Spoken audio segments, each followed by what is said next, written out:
So our first presentation of the day will be from Radu Emanuel Chișcariu.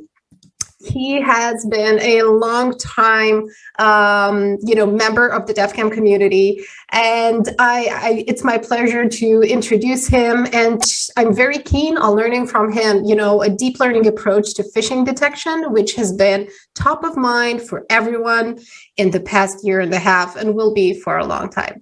Radu, we're really happy to have you here. Thank you for opening DefCamp, and let's have an awesome presentation. I'll be standing by for your questions, so be sure to drop them there. Over to you, Radu. Thank you, Andra, for the introduction. Are you able to hear me well? Yes, you're coming through just fine. Okay, thanks. So, hello, everyone. My name is Radu. I'm a security research engineer in the application and threat intelligence team at Keysight. I would like to talk about a project that started as a hackathon idea, really. Together with some of my colleagues, we wanted to enrich the functionality of an internal pipeline that delivers threat intelligence to our customers. More exactly, we try to find out if a deep neural network can discriminate between phishing and legitimate pages. A few words about phishing first. Based on the interaction environment between an adversary and its target, there are multiple types of phishing attacks. For example, there is the email phishing attacks that we all know of, where the adversary sends an email to its target, an email designed to convince the target to access a malicious link or file. The malicious link usually points to a phishing page, designed to look like a legitimate page in order to increase the chance of the target being tricked into sharing its private information with the attacker. This will be the focus of our talk. There is also the matter of social account phishing, where an attacker attempts to impersonate the avatar of a specific target in order to trick other people from its entourage to click on malicious links or actually asking for payment.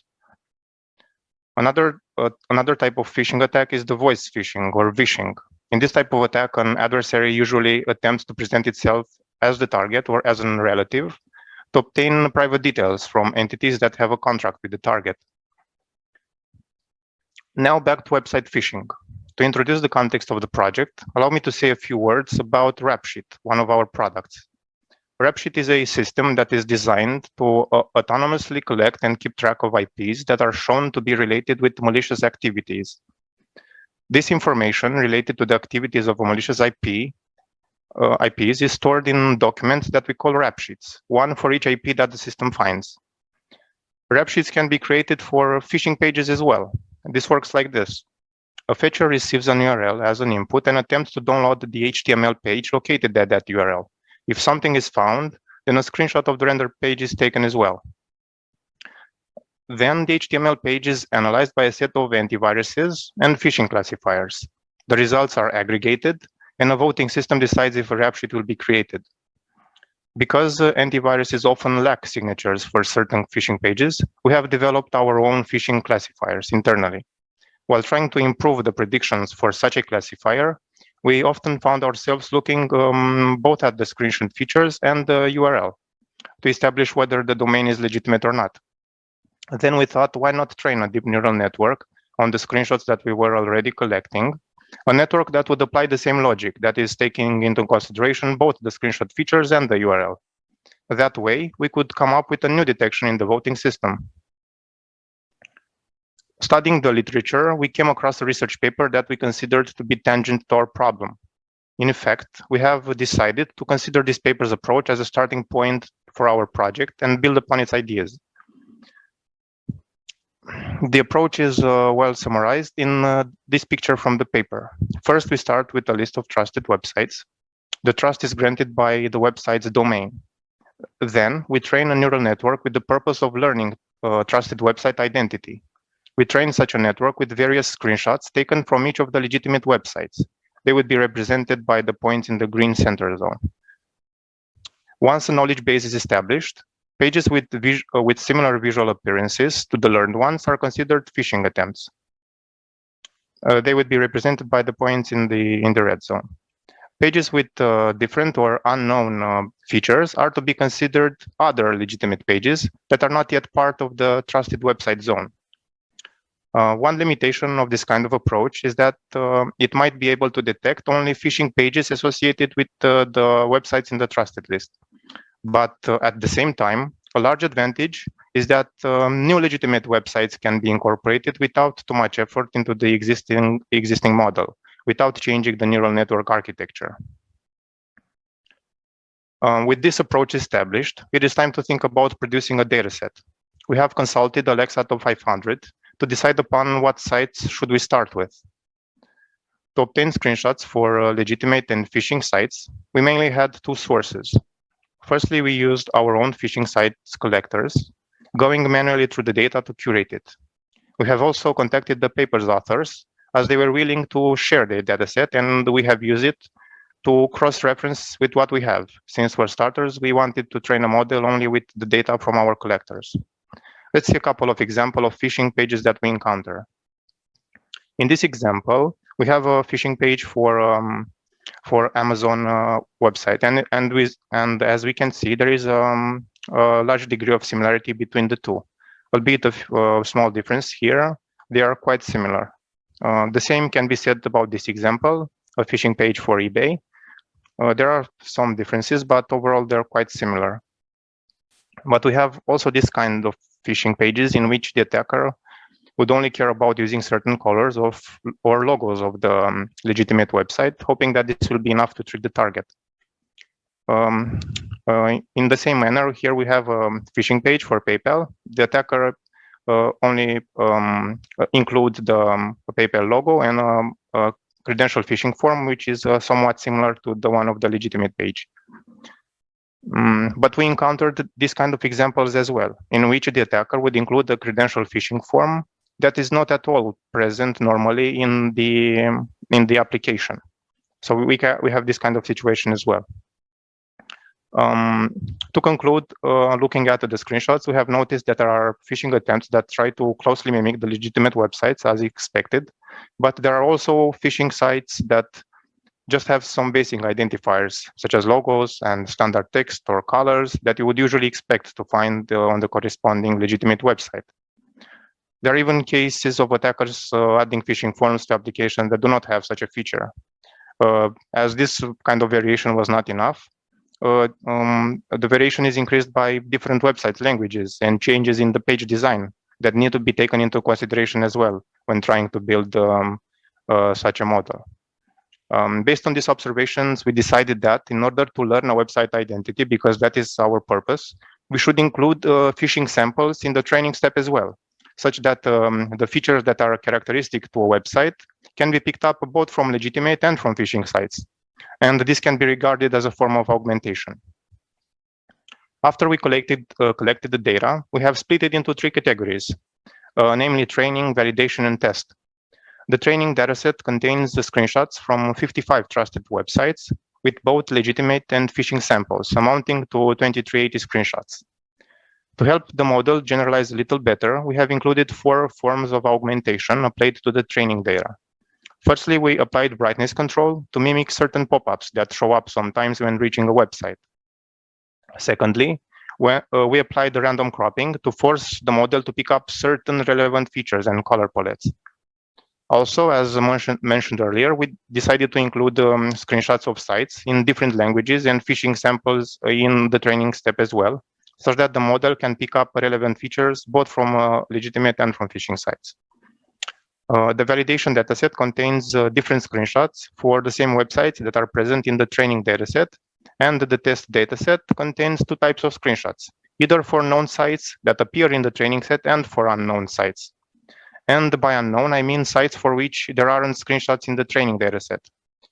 We added new sites because we wanted to see how the trained model behaves when facing with screenshots of sites that are not in the initial list. We added the screenshots with new sites, both for legitimate and for phishing pages. As for the type of the neural network, we have chosen a convolutional architecture, frequently used for image classification tasks. Convolution layers are nothing new. They've been around since '89. They've been proposed by Yann LeCun, which is now the chief AI scientist at Facebook, now Meta. This is a high-level representation of how a convolutional neural network looks like.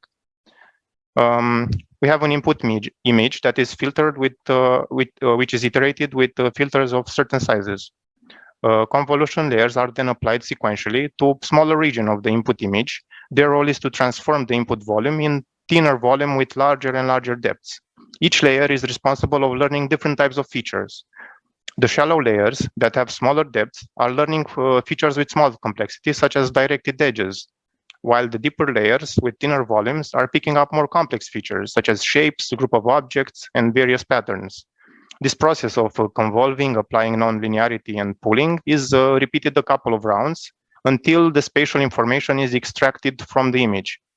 Finally, you get an output layer that is a probability over all the categories to be recognized. The training part is assured by backpropagating the classification error. So when you make a mistake, that error is backpropagated throughout the entire network, updating the parameters. One disadvantage of such networks is that they are very data hungry. They need to train on millions of samples to perform well. To overcome this, a powerful technique is available, which is called transfer learning. Transfer learning allows you to use a pre-trained network, a network that was trained on a large volume of data, for another somewhat similar classification task with a smaller amount of data. You do that by basically keeping up the layer structure of the pre-trained model and replacing the final deeper layers.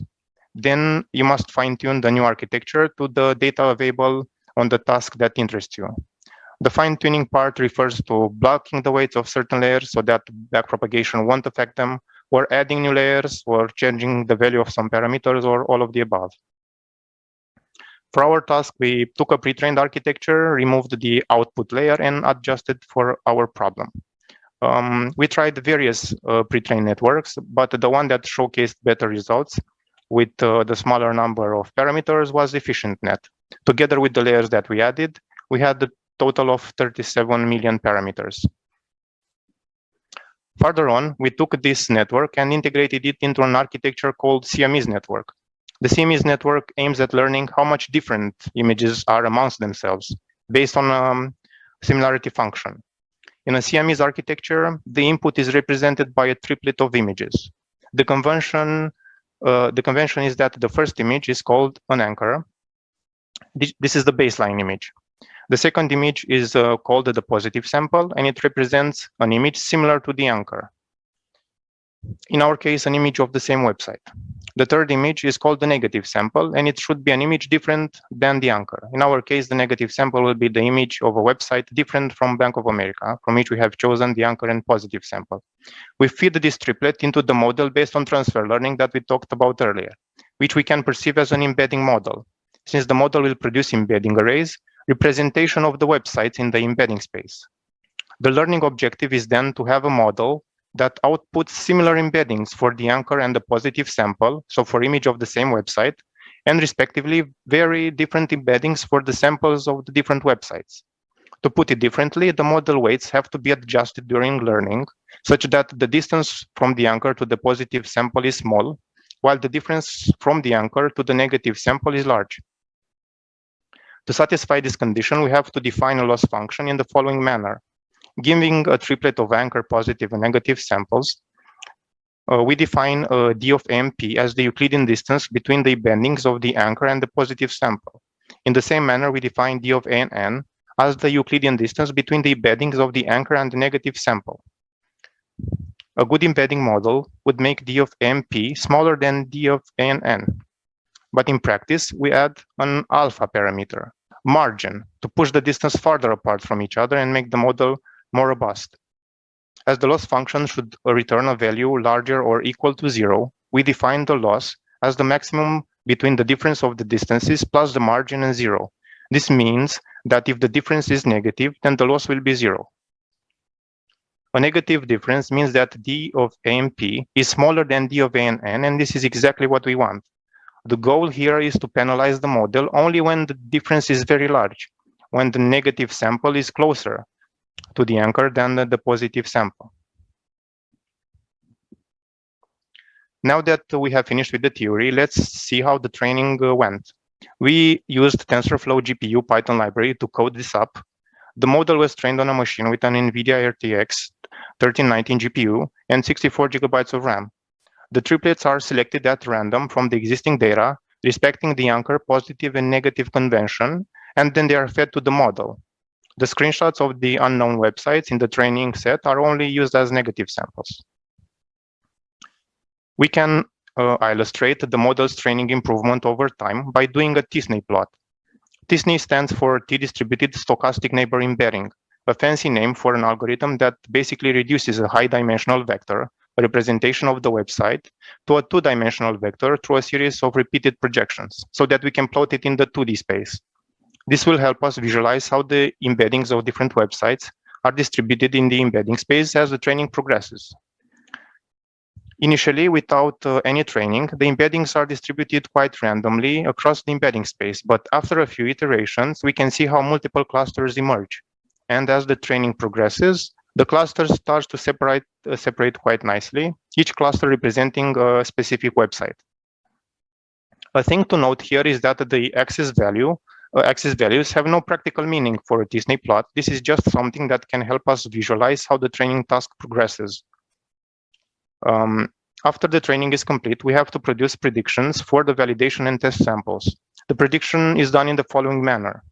Firstly, we compute the embeddings of all the screenshots in the training dataset. Then we feed the test image into the embedding model to obtain its embedding.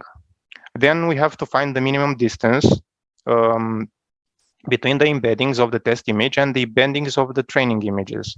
The matched site will be the site of the closest embeddings. This approach worked quite well. We obtained good preliminary results from 489 screenshots of phishing pages targeting all the 55 websites in the initial list in the training set. In the training set, we correctly labeled 390 screenshots of their corresponding legitimate pages. So an accuracy of approximate of 80%. The mislabeling is mainly caused by the small numbers of phishing samples for specific websites. If you recall, we also included a number of legitimate of screenshots for legitimate pages that were not present in the trusted list.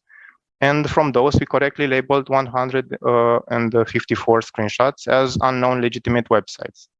In this case, the mislabeling is attributed to some unknown sites being somewhat similar to the sites in the trusted list. Now let's look how the model performs against some screenshots. Okay, so after you train a model, then you can load the weights in order to make a predictions. So here in the initial step, we are loading the model that we trained, and we read the embeddings for the training samples, which we are using further on. Here we have two functions. The first one is used to plot the test image against the most similar image that is found in the most similar embedding that is found in the training dataset. And here we have a function that sends the embedding of the test image to the embedding model, creates an embedding, and compares it against all the embeddings of the websites in the training dataset. In the first example, we chose an easier test sample. We have a phishing of Adobe page. In this case, the classification was correct. As you can see, the model correctly predicted the phishing page as pertaining to Adobe, and the most similar image found was this, which is a phishing sample used in the training set. As you can see, they are quite similar, although there are a few differences, but the model correctly determined that this is the most similar image and correctly assigned it as being a phishing to the Adobe. In the second example, we have something a little different. We have a test image that is a phishing page of PayPal written in German. We did not have such samples in the training set, and even though we did not have, the model still managed to correctly predict it as being a phishing page of PayPal. And as we can see, the most similar image found was a legitimate image of the PayPal website. In the third example, we have something even more different. We have a phishing page for Netflix. But here we have a different language and different background as well. So we did not have such this kind of images in the training set. In this case, the model again correctly predicted that is a phishing page of Netflix, and the most similar image, as we can see, it's a page of it's a legitimate page of Netflix, but the language is different and the background is different as well. If you recall, there are also cases in which the attacker would add a phishing form to application that do not normally have one. We decided to test this as well and see how the model performs. This is the phishing page, and again, the model correctly predicted it as being a phish of Office Excel. And we can see that our decision to include phishing pages in the training step as well to extend the identity of our website really helped, because the most similar image that was found is a phishing page. In the fifth example, we will see if the model can distinguish between legitimate pages and phishing from the trusted list, initial list. In this case, we have a test image, which is a legitimate screenshot of Geeks for Geeks. If we ask the model about it, he will say that is an unknown site, which is correct. And if we and the most similar image that is found is a page of a different website, but as we can see, there are some similarities in how the certain objects in the page are organized. Another interesting example for me was this screenshot of a legitimate page.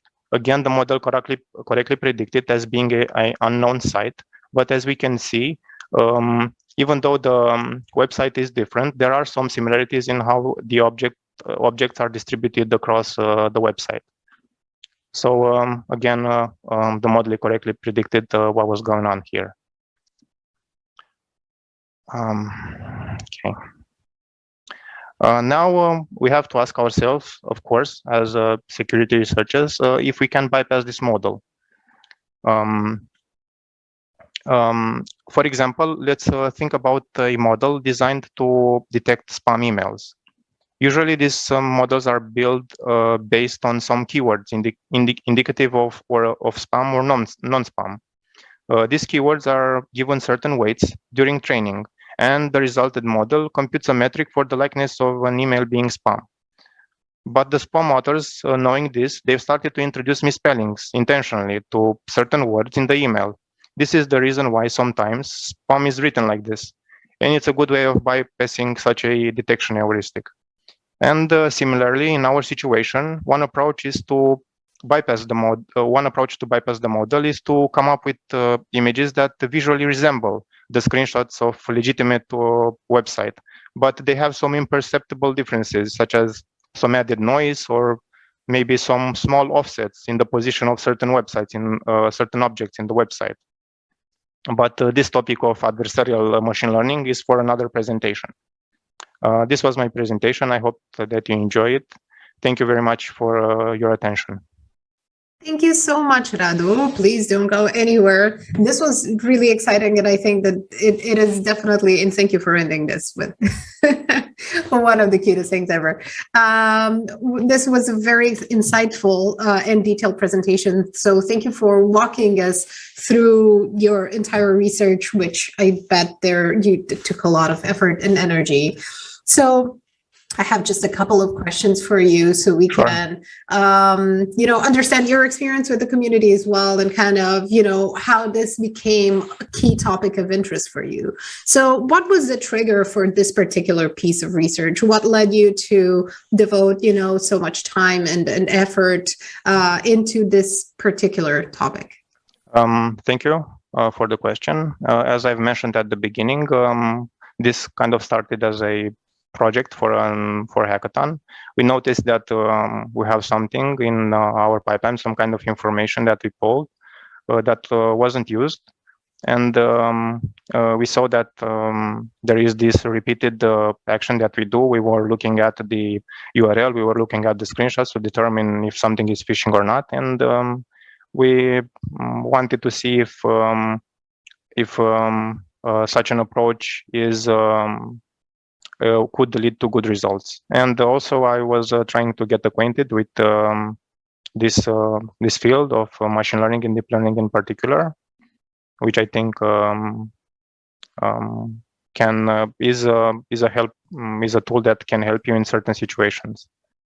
Definitely. And we definitely need to scale the impact, the positive impact of technologies like the one that you just talked about, the entire mechanism behind detecting phishing at scale, simply because we see it generally, not just globally in English, but now we see it a lot happening in Romanian as well.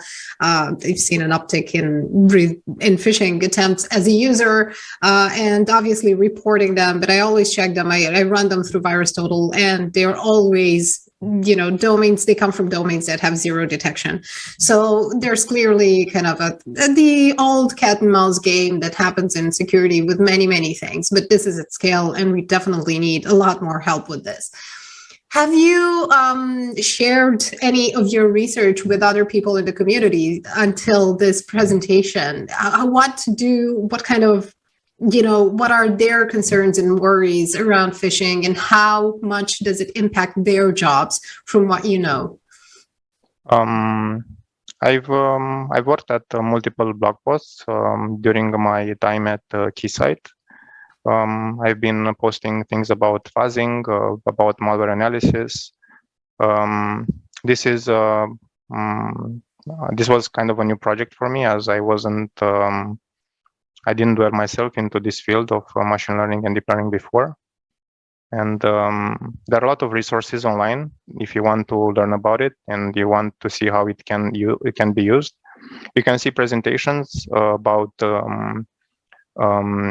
deep learning and machine learning in general being used for malware detection and for other things in the security field. There are a lot of books and blogs and videos about this, and maybe if someone needs something specific, if it's working out a problem and is thinking whether this method could be used, maybe we can discuss further on the specific issue on the social media or through direct contact. I think that would be very helpful, because obviously collaboration is kind of fundamental to everyone's work in this industry and beyond it as well, because we need everyone's help and contribution to really make a difference. I wanted to ask you, besides, you know, being an active member of the community, I wanted to ask you a bit kind of what role DefCamp played for you in your career and in your personal development as well, because obviously this is not your first time at DefCamp. So could you tell us a bit about that? I could say that there are a lot of presentations that were published that sparked my interest for a certain area, and seeing them and understanding what the researcher was confronted with when trying to solve a specific issue really paved the way for the understanding, or maybe helped me in a certain direction. So it's a really good starting point if you want to understand what is what are the how can you tackle a specific issue. That's really nice to hear, and I think that it probably helps a lot of people who maybe don't have yet the courage to kind of speak or share stuff publicly about their work or their interests.